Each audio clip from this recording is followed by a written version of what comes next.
groceries. He has to eat. That's roughly $400 a month. Gas to get to work.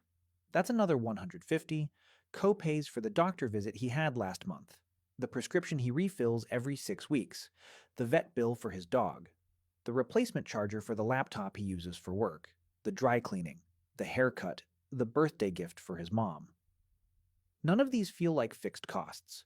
None of them show up in a budgeting app under fixed expenses. But every single one of them is non-negotiable. In 2003, Elizabeth Warren and Amelia Warren Tyagi wrote a book called The Two-Income Trap. They documented something striking. In the 1970s, fixed costs, things like housing, healthcare, transportation, childcare, and taxes, consumed about 50% of the average household's income. By the early 2000s, that number had climbed to 75%. Today, depending on how you measure it, the figure is closer to 80%. The slice of your income that's actually flexible has been shrinking for 50 years. So when Tyler looks at his $850 of free money each month and asks himself why he can't save more, he's asking the wrong question. Of that $850, maybe $250 is genuinely optional. The rest is fixed cost wearing a flexible costs mask. It looks like a choice. It functions like a bill. This is why budgeting apps don't work. They sort everything into wants versus needs. But in modern life, most of what looks like a want is a need in disguise. The framework itself is broken. Tyler isn't failing at budgeting. He's been handed a problem that can't be solved by the tools he was given. So Tyler's actual room to maneuver isn't $5,460. It's not $850, it's about $250 a month. And that $250 is exactly what the next system is designed to find. Here's where the second part of the answer comes in. The part that explains why the system doesn't just take from you, it tracks you. Prices and product tiers in modern life are not engineered to provide proportional value for what you pay. They're engineered to capture income increases. The bigger your paycheck gets, the bigger the bills get. And it happens automatically, without anyone making the connection visible. Look at rent. Large landlords across the United States increasingly use pricing software that calculates the maximum your local income bracket can pay. The software doesn't ask what the apartment is worth, it asks what you can be made to pay. When local incomes rise, the algorithm raises rents. Your raise becomes their revenue. Look at subscriptions. According to a 2024 study by C+R Research, the average American spends $219 a month on subscription services. The average person estimates they spend $86. That's a 2.5 times perception gap on something happening every month in their own bank account. 8 active subscriptions for the average person, 12 for many households, each one priced just low enough to feel insignificant. 9.99 for one, 14.99 for another, 19.99 for the third. Individually rational. Collectively, almost $2,628 a year on autopilot, mostly forgotten. Look at car payments. According to Experian's State of the Automotive Finance Market report from the fourth quarter of 2025, the average new car payment in the United States is now $767 a month. Almost 19% of new car loans now have monthly payments over $1,000. The average new car loan term is now nearly 69 months, and almost 32% of new loans extend beyond 73 months. The system has been engineered to absorb middle income raises by stretching loan terms longer and longer until the monthly payment fits whatever you're now earning. Look at health insurance. Premium contributions at most large employers are tied to salary bands. The more you make, the more you contribute. A raise often comes with a quiet, unannounced increase in what comes out of your paycheck for the same coverage. Now think back to Tyler. The last time he got a raise, an extra $8,000 a year, his free $250 a month, didn't grow. It got found. His rent renewal came in $90 higher. His car insurance ticked up. His phone plan was upgraded, without him asking. 2 new subscriptions appeared in the months after his raise, both for things he genuinely needed at the time. By the end of the year, the raise was gone, not spent on anything he could remember, just absorbed. This is the mechanism most people never see. Your bills don't just exist, they search, they find your income, and they grow to match it. And the better the system works, the less you notice it happening. So now Tyler understands three things. Most of his paycheck was claimed before he saw it. The remainder isn't really his to control. And the small piece that is, the system finds. But there's one more layer, and it's the one that explains why this feels impossible to escape.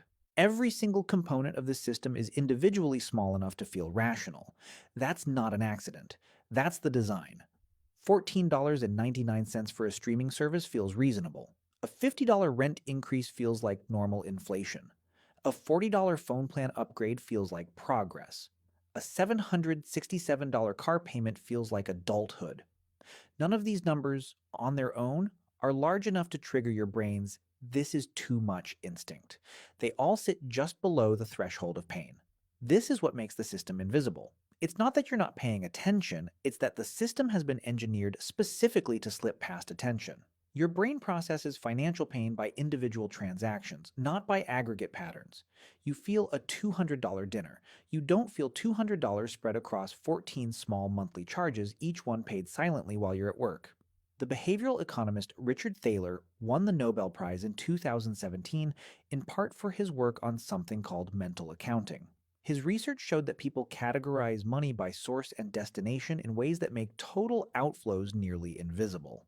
We track the dollar we just spent on coffee. We don't track the $219 in subscriptions that left our account at 3 a.m., and the autopay layer makes it worse. More than 80% of recurring household charges in modern life are on automatic payment. They never trigger a decision, they never require a yes. The friction that used to make spending feel like spending, the moment of pulling out a wallet, signing a check, handing over cash, has been engineered out of the system entirely. You're not approving these payments anymore. You're just receiving the receipts.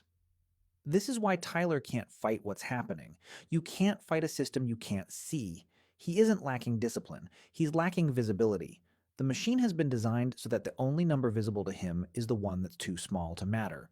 The $250 he has left at the end of the month. Everything else has been hidden in plain sight, paid silently, while he was looking at the wrong number. Which brings us back to the question we started with. Why does your paycheck disappear faster than it should? It's not bad budgeting.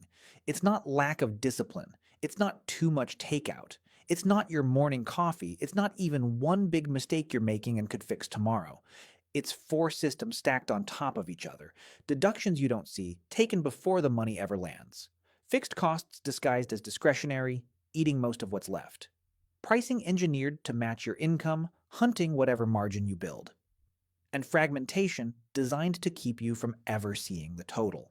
Each system, on its own, would be manageable. You could see it. You could push back on it. Together, they explain why someone earning $142,000 a year ends the month at zero, and why the person earning $60,000 next door ends the month at zero too. The systems scale. The outcome doesn't change. The question isn't, why can't I save more? The question is, how much of my paycheck was ever really mine to manage? For most people, the honest answer is, a lot less than they think. So what do you actually do about this? Three things. Starting now, before your next paycheck hits. First, calculate your real take-home. Not your gross.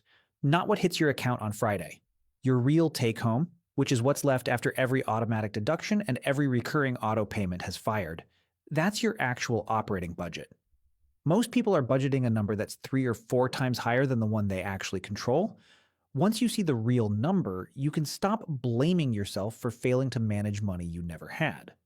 Second, audit every single recurring charge on your accounts, not the obvious ones, all of them. Pull up the last 3 months of statements and write down every charge that repeats. Then, for each one, ask whether you'd actively choose to pay it again today, knowing what you know now. Most people find at least 3 charges they forgot about, and at least 2 more they'd cancel if they had to make the decision again. That alone often frees up $50 to $100 a month that the system was quietly taking.